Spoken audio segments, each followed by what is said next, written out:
చాలా స్కూళ్ళల్లో ఎప్పుడైనా టీచర్ యాంకరింగ్ చేస్తారు, అలా యాంకరింగ్ చేయొద్దండి. చైల్డ్కు ఆపర్చునిటీ ఇవ్వాలి. ఇక లోటస్ లా పబ్లిక్ స్కూల్ విద్యా సంస్థల్లో బోడుపల్లి కానీ తెలుసున్నారు, కానీ చైల్డ్కి ఆపర్చునిటీ ఇస్తారు టీచర్స్.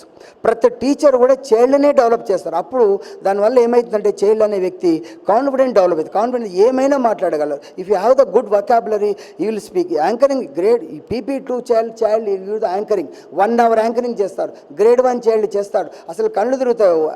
మైక్ మనం తీసుకున్న దాకా వాళ్ళు యాంకరింగ్ చేస్తూనే ఉంటారు. ఎందుకంటే ఆ కాన్ఫిడెంట్ మా టీచర్లు పెంచుతున్నారు. మా టీచర్ల యొక్క గొప్పతనం, నేను మా టీచర్లు అందరూ కూడా లోటస్ల విద్య అందరు టీచర్లు కూడా మా పేరెంట్ తరఫు నుంచి నేను ఒక పాదాభివందనాలు చేస్తున్నాను. ఎందుకంటే టీచర్ అనే వ్యక్తి చాలా ఇంపార్టెంటు.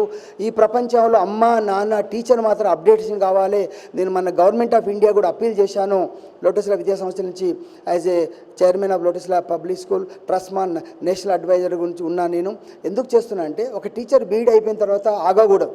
ప్రతి 3 yearsకి ఒకసారి కంపల్సరీ ఎగ్జామ్ పెట్టాలి టీచర్ కూడా. అప్పుడు మాత్రం టీచర్లు అప్డేట్ అవుతారు. ఎందుకంటే పిల్లలు చాలా ఇంటలెక్చువల్ పిల్లలు. ఆ పిల్లలు అందుకోవాలంటే టీచర్ అప్డేట్ కావాలి. పేరెంట్ అప్డేట్ కావాలి. పేరెంట్కు టీచర్కు తల్లికి గ్రాండ్ పేరెంట్కు తరాల గ్యాప్ ఉంటుందండి. ఆ తరాల గ్యాప్ని ఫుల్ఫిల్ చేయకపోతే, నువ్వు వాళ్ళు అర్థం చేసుకోకపోతే పిల్లలు అన్యాయం అయిపోతారు.